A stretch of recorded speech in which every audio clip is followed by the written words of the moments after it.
नमस्कार दर्शकों, आप सभी का बहुत बहुत स्वागत है। मैं हूं आपके साथ अनिका एरन और आज हमारे साथ हैं डॉक्टर सुमन सहाय, जो कि फाउंडर चेयरपर्सन हैं जीन कैंपेन की।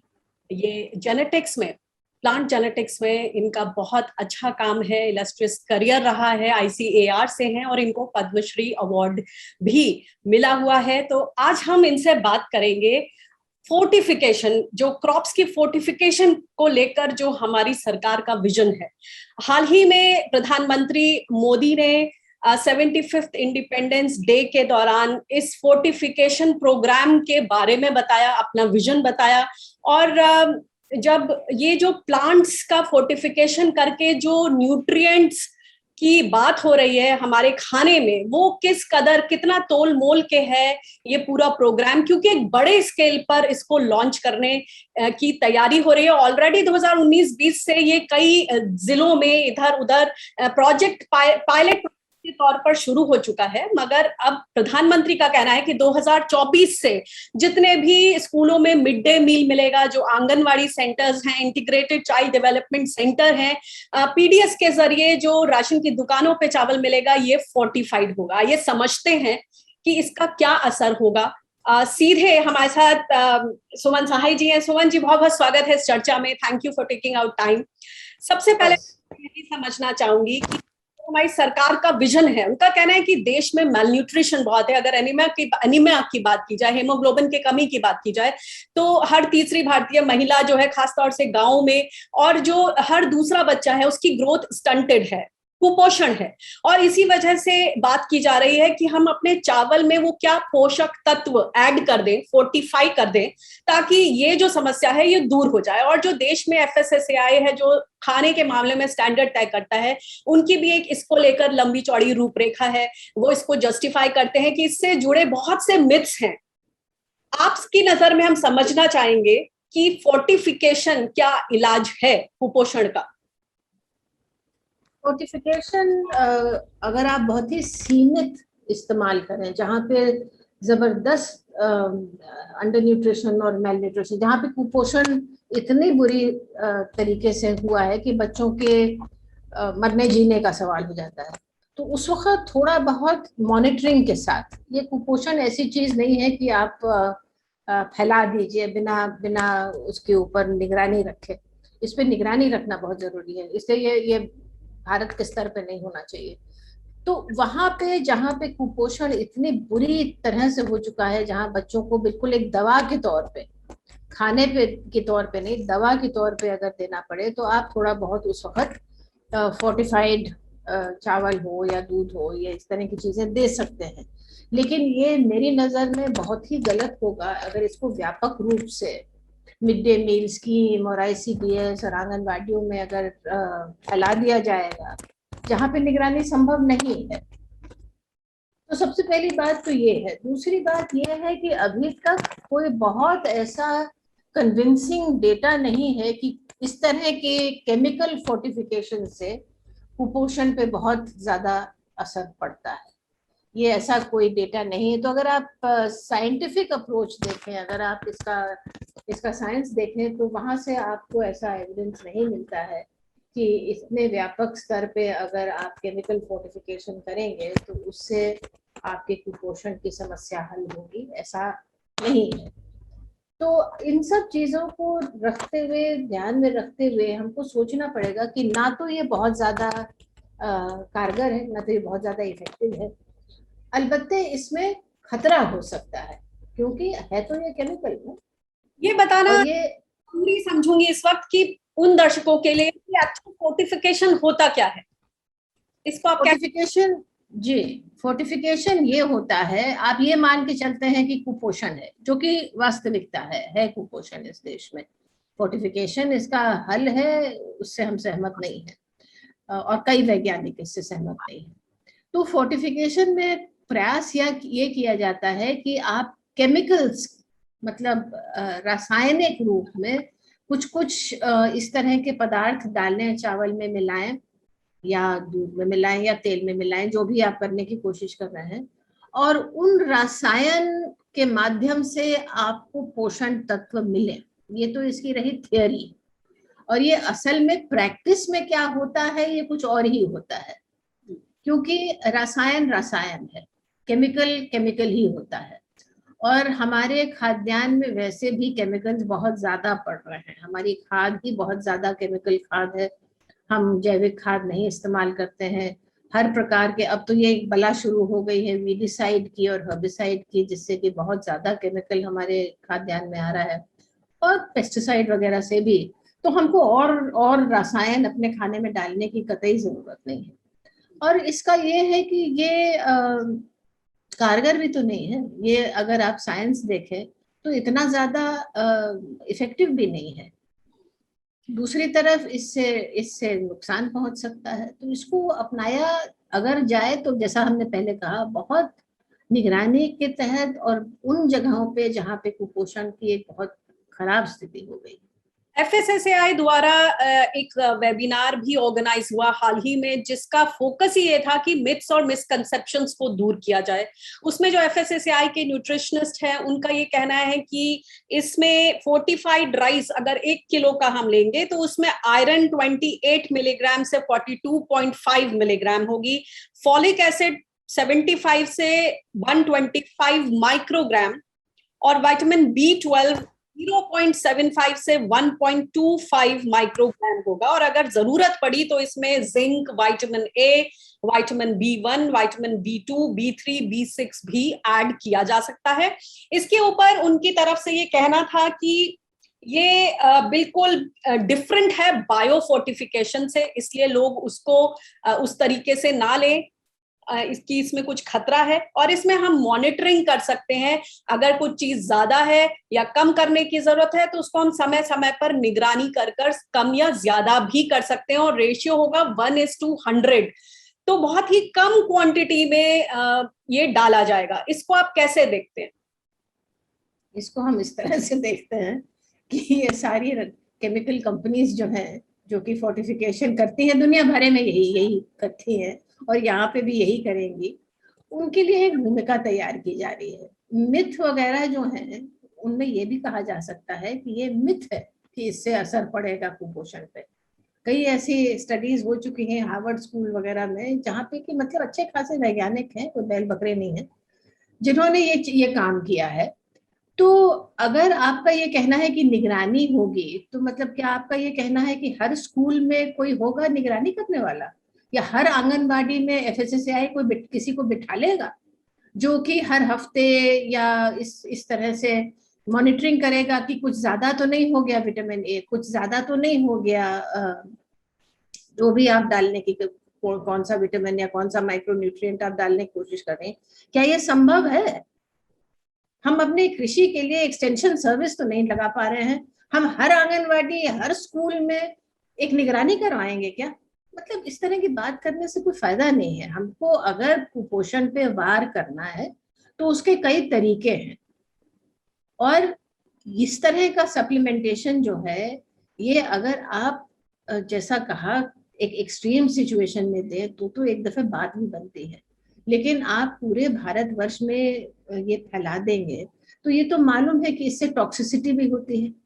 अगर, और आप मॉनिटर कैसे करेंगे? कोई बच्चा घर से कुछ खाता है, कोई दूसरा बच्चा किसी और तरीके से खाता है, वो सब चीजें इस पे असर करेंगी कि आपका जो केमिकल इनपुट आप डाल रहे हैं शरीर में, और वो भी बच्चों के, और वो भी कुपोषित बच्चों के, जहाँ पे कि टॉक्सिसिटी, उसका जहरीलापन जो है वो बढ़ सकता है, टॉक्सिसिटी हो सकती है। और ऐसा मालूम है कि विटामिन ए है, फोलिक एसिड है, इन चीजों के फोर्टिफिकेशन से अगर ज्यादा पड़ गया तो स्वास्थ्य पे कई हानिकारक असर भी पड़ते हैं। तो इसलिए ये कहना कि हम इसको मॉनिटर करेंगे, इसकी निगरानी होगी, ये तो कुछ थोड़ा सा मतलब बहुत ही अजीब सा लगा सुनने में। तो मैं जोड़ना चाहूंगी, आपने बताइए।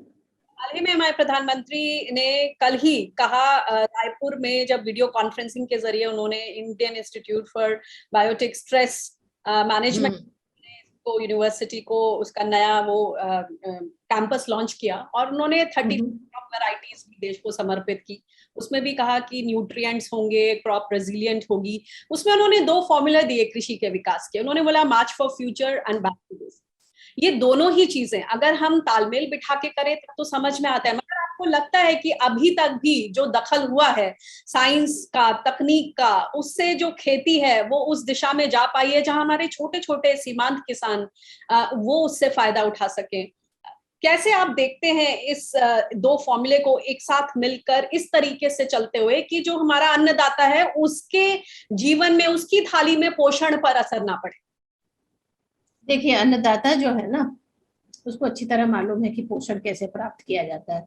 उसमें आपकी और मेरी नसीहत की जरूरत नहीं है, और उसमें केमिकल झोंकने की तो बिल्कुल ही नसीहत मतलब जरूरत नहीं है। आप अगर एक चीज जो हम लोग करते हैं, हम लोग से मतलब है हमारी संस्था जीन कैंपेन जो करती है उत्तराखंड में खास तौर से, पोषण वाटिकाएं लगवाइए, जहां पे असल में क्या होता है, आप एक केमिकल डाल के कुपोषण को नहीं ठीक कर सकते हैं। कुपोषण में बहुत सी चीजें एक दूसरे से इंटरैक्ट करती हैं, और ये माना हुआ है, इस पे स्टडीज हो चुकी हैं कि डाइटरी डाइवर्सिटी, हमारा अपना जो नेशनल इंस्टीट्यूट ऑफ न्यूट्रिशन है हैदराबाद में, वहाँ के जो बड़े बड़े दिग्गज वैज्ञानिक रहे हैं, उन्होंने हमेशा एक चीज को दोहरा दोहरा के कहा है कि हमारे कुपोषण का हल जो है वो डाइटरी डाइवर्सिटी से आएगा। हमारे यहाँ कुपोषण इसलिए होता है कि सिर्फ चावल या सिर्फ रोटी, उसके साथ सब्जियां, उसके साथ और जो चीजें चाहिए वो नहीं उपलब्ध हो पाती, जिसमें सबसे बड़ा योगदान है हरी सब्जियों का। जीन कैंपेन जो पोषण वाटिकाएं लगवाता है घर घर में, उसमें हरी सब्जियों को ही लगवाता है। लगवाता क्या है, हम तो सिर्फ बीज देते हैं। किसान को क्या मालूम नहीं है कैसे कैसे किस पौधे को किस तरह से उगाया जाता है, किस सीजन में क्या होता है, सब मालूम है। हम ज्यादा अपने आप में बहुत ज्यादा अक्लमंद ना बने। तो अगर आप इतना उपलब्ध करा दें कि उनको अच्छे बीज समय समय पे मिल जाए और अच्छे रेट पे उनको लूटा ना जाए, तो कुपोषण का हल वो अपने खाद्यान्न से ही निकाल लेंगे। और कुपोषण जो है उसका हल सिर्फ खाद्यान्न से निकल सकता है, क्योंकि एक चीज होती है बायो अवेलेबिलिटी। आपने अगर एक गोली खाई मान लो कैल्शियम की, तो उसका करीब 5% 10% हिस्सा आपका शरीर उसको ले पाता है, बाकी तो यूं निकल जाता है। और बायो अवेलेबिलिटी एक बहुत बड़ी चीज है। आप इस तरह की जब बात करते हैं इंटरवेंशंस की, कि आप इतना विटामिन डाल देंगे, इतना फोलिक एसिड डाल देंगे, आप फलाना डाल देंगे, शरीर उसको ले पाएगा? क्योंकि शरीर, अब कोई विटामिन है उसको, कोई चीज है उसको विटामिन सी चाहिए, अगर किसान खा रहा है या कोई भी खा रहा है, जैसा नींबू निचोड़ देगा वो विटामिन उपलब्ध हो जाएगा, नहीं करेगा तो नहीं उपलब्ध होगा। तो हमको मालूम है, मतलब देश के वैज्ञानिकों को मालूम है और दुनिया के वैज्ञानिकों को मालूम है कि अगर आप विविधता अपने खाने में, डाइटरी डाइवर्सिटी कहते हैं इंग्लिश में, रोज हरी सब्जी कोई ना कोई हो। हम लोग अपने परिवारों को वहां समझाते हैं, आप बैठे मत रहिए जिस दिन बीन होता है कि आप पाव भर बीन इकट्ठा कर लेंगे तब बनाएंगे। जिस दिन आपके 4 बीन निकलते हैं, जिस दिन आपके 2 टमाटर निकलते हैं, उसी दिन बना दीजिए, उसी वक्त, क्योंकि उस वक्त वो पोषण से भरा हुआ है। और उस वक्त उसका फायदा आपको होगा, क्योंकि आपका शरीर भी उस पोषण को ले लेगा और उस पोषण का फायदा आपको इस जरिए से होगा। तो ये फोर्टिफिकेशन वगैरह का जो प्रोग्राम बन रहा है, मेरे ख्याल से इस व्यापक रूप से तो इसको लागू करना खतरे से खाली नहीं है। हर जगह टॉक्सिसिटी नहीं होगी, पर कई जगह होगी। FSSAI वेबिनार में ये मुझे पता चला कि FRK फोर्टिफाइड राइस कर्नल्स तैयार हैं 95,000 मिलियन टन प्रति एनम, और इसमें बोला जा रहा है कि काफी सारे जो मैन्युफैक्चरर्स हैं, 38 मैन्युफैक्चरर्स लगभग रेडी हैं। तो आप लोग इस स्केल को समझ सकते हैं कि कितने बड़े पैमाने पर इसकी तरफ जाया जा रहा है। मेरा यही सवाल कि आपने बोला कि इससे बड़ी बड़ी कंपनियों को फायदा होगा, बोला भी जा रहा है कि पूरा एक बाजार तैयार हो रहा है, खेती के बाजार को कॉर्पोरेट्स को सौंपने की तैयारी, इसमें अंतरराष्ट्रीय कंपनियां हैं, उनका बिजनेस इंटरेस्ट है। और क्या जब ये सब बातें हो रही हैं तो जो छोटे सीमांत किसान हैं क्या वो उस स्पेसिफिकेशन को पूरा कर पाएंगे? आपने लोगों की सेहत की बात करी, बात यहाँ किसानों की भी है। जो छोटे छोटे मिलर्स हैं, जो अनऑर्गेनाइज सेक्टर में काम करते हैं, उनका क्या होगा वर्सेस बिग कॉर्पोरेट्स जो इस बाजार में आने की तैयारी में है? आपने अपने प्रश्न का जवाब खुद ही दे दिया है, जिस तरह से आपने हमसे प्रश्न पूछा है। कैसे हो सकता है छोटा एक जिसकी राइस मिल लगी हुई है किसी मुफस्सिल इलाके में, वो कहाँ से स्टैंडर्डाइजेशन कर पाएगा? उसके तो हाथ कुछ चीज लगेगी ही नहीं। ये तो सीधे सीधे बड़ी कंपनियों का खेल है। हर जगह ये है, सिर्फ भारतवर्ष में नहीं है, हर जगह जहाँ पे भी ये खेल खेला गया है फोर्टिफिकेशन का, तो वो बड़ी कंपनियां ही हैं। और मोटा मोटी वो सब वही कंपनी है जो दुनिया भर में काम करती हैं।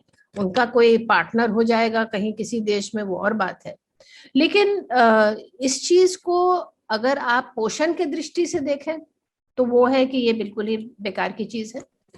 अगर इसको आप इक्विटी की दृष्टि से देखें कि इसमें भागीदारी किन किन लोगों की हो सकती है, तो ये बहुत ही डिस्क्रिमिनेटरी है, क्योंकि सिर्फ बड़ी कंपनियां इसमें भाग ले पाएंगी।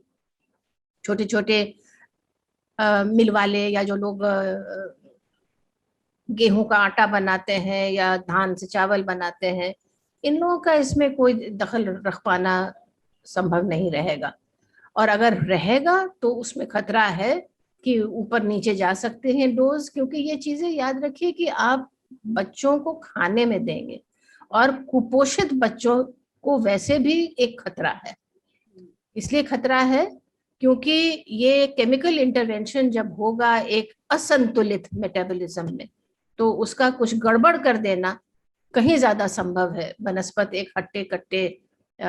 असर तो किसी के ऊपर बुरा ही होगा, लेकिन कुपोषित बच्चों के ऊपर असर थोड़ा सा खतरनाक भी हो सकता है। ये बताएं कि ये जो सलाह है ये नीति निर्धारकों तक क्यों नहीं पहुंच रही है? अगर इतने पैमाने पर, इतने बड़े पैमाने पर ये योजना लॉन्च की जा रही है, कहीं कहीं पायलट प्रोजेक्ट शुरू भी हो चुके हैं, उनका ऑब्वियसली कुछ रिकॉर्ड होगा, कुछ रिजल्ट सामने आए हुए होंगे, उसको तोल मोल कर क्यों नहीं सामने रखा जा रहा है? और दूसरी बात ये कि ये कंपनियां तो काफी पैसे भी लगा रहे हैं इस कॉन्सेप्ट को प्रोपोगेट करने में, ये बताने में कि ये आपके लिए स्वास्थ्यवर्धक है। खाली राइस ही नहीं, तमाम ऐसी चीजें हैं, तेल है, नमक है, जिनको फोर्टिफाई किया जा रहा है। ये क्यों किया जा रहा है? कंपनियां इसमें क्यों पैसा लगा रही हैं? क्योंकि वो इससे कहीं ज्यादा पैसा कमाएंगी, इसलिए। मतलब ये तो सिर्फ एक फोर्टिफिकेशन की कहानी नहीं है। जहाँ पे भी कंपनीज लगाते हैं, अगर आप जीएम क्रॉप्स का ही देख लीजिए कि भाई हमारी बड़ी लागत लग गई, हमें तो बस अब पेटेंट चाहिए और उसके बिना तो मेरा काम ही नहीं हो पाएगा, यही तो है कि कंपनियों का कहना। तो ये तो पुरानी चीज है जो हमेशा के हमने बड़ा लागत लगा दी है। मत लगाइए ना, बीज बांट दीजिए सब्जियों के, सब ठीक हो जाएगा। ये पूछना कि ये सरकारें क्यों नहीं करती हैं, वो अपने आप में एक समझने वाली बात है। सरकार में भी वेस्टेड इंटरेस्ट होते हैं, और सरकारों में बहुत बहुत ज्यादा वेस्टेड इंटरेस्ट होते हैं, तो सिर्फ कंपनी थोड़ी पैसा बनाती है, वो पैसा बंटता है। ये कोई छुपी हुई चीज नहीं है, ये ऐसा नहीं है कि किसी को मालूम नहीं है, ये अच्छी तरह से मालूम है कि इस तरह से खेल होता है। लेकिन हमको सोचना चाहिए कि आगे की पीढ़ियों के पोषण से अगर हम इस तरह से खिलवाड़ करेंगे तो क्या ये नैतिक रूप से सही है? क्या हम उनके साथ न्याय कर रहे हैं? क्योंकि आपके यहाँ वैसे भी स्वास्थ्य को लेके एक बहुत बड़ी क्राइसिस है, उसको घटाने के बजाय और पोषण को आत्मनिर्भर तरीके से, आप अगर लंबे दौर तक चाहते हैं कि आपके लोग पोषण को समझे, पोषण के महत्व को समझे। हम लोग जब पोषण वाटिकाएं लगवाते हैं, जीन कैंपेन जब ये काम करता है, तो उसके साथ साथ ट्रेनिंग भी करता है कि कुपोषण के क्या असर हैं, और पोषण होने से बच्चे का स्वास्थ्य जो है दिमागी और शारीरिक दोनों बढ़ता है। तो अगर आप ये समझाएंगे, और इस पे ध्यान देना चाहिए कि पोषण आप अपने आप हासिल कर सकते हैं, जरा सी तो जगह चाहिए जहां पे आप हरी सब्जियां लगा लें। तो अगर हरी सब्जी का महत्व समझ में आएगा तो कौन सी माँ ऐसी है जो कि नहीं लगाएगी? हाँ, उसके सामने ये संकट हो सकता है कि अच्छे बीज कहाँ से लें। उतना आप करिए, उनके लिए अच्छे बीज उपलब्ध कराइए। तो ये इतनी जटिल समस्या नहीं है कि आप इसका समाधान नहीं निकाल सकते हैं। अफ्रीका में कई इलाके हैं जहाँ पे पोषण वाटिकाओं को स्थापित करने के बाद बड़ी जल्दी असर दिखा कि पोषण कैसे बढ़ता है। तो इसलिए हम अगर एविडेंस देखना चाहते हैं तो एविडेंस है, हम देखें तो दिखेगा। बहुत बहुत शुक्रिया सुमन जी, इन बातों को रीट्रेट करने के लिए, हैमर करने के लिए, हाईलाइट करने के लिए। और हम उम्मीद करते हैं आपने टुवर्ड्स द एंड जो सवाल किए हैं, मैं चाहूंगी कि जो हमारे दर्शक हैं और जो हमारे पॉलिसी मेकर्स हैं, अगर वो इस डिस्कशन को देख रहे हैं तो उन प्रश्नों पर, जिन प्रश्नों पर छोड़ा है सुमन जी ने, उन पर विचार करें तो खुद ब खुद वो आंसर्स मिल जाएंगे। तो हमें देखना होगा कि जब बात हो रही है कि बैक टू बेसिक्स और मार्च फॉर फ्यूचर, तो इन दोनों के जो चीजें हैं, इन दोनों को मिलाकर देखना पड़ेगा। और बैक टू बेसिक्स में वो ऐसी तमाम प्रणालियां हैं, वो ऐसी विजडम है जिसे हमारे किसान सदियों से उसको करते आए हैं और उसका फल भी भोगते आए हैं। मगर मार्च फॉर फ्यूचर में जो तरह तरह की तकनीक आ रही हैं, उनको हमें संभल कर, फूक फूक कर, उनको तोल मोल कर, परख कर आगे बढ़ना होगा। और उसमें ये नहीं भूलना होगा कि जो किसान है, अन्नदाता है, उसके परिवार, उसके बच्चे, ग्रामीण अंचल जो पूरा समाज है, और उसके साथ साथ जो शहर में जो वहां से लोग आ गए, सबको ये मुद्दे समझने होंगे, क्योंकि अल्टीमेटली आपकी थाली के मुद्दे हैं, आपके पोषण के मुद्दे हैं, और उसमें बहुत ही फूक फूक कर कदम रखना होगा। बहुत बहुत शुक्रिया सुमन जी इस बेहतरीन। एक चीज जाते जाते हम कहेंगे कि आपने कोरोना के लिए जो हर फोन में मैसेज डाला है, उसका बहुत बड़ा असर पड़ा है। आप उसी तरह से पोषण को और पोषण को हासिल करने के लिए एक छोटा छोटा मैसेज डाल दीजिए, घर घर पहुंच जाएगा।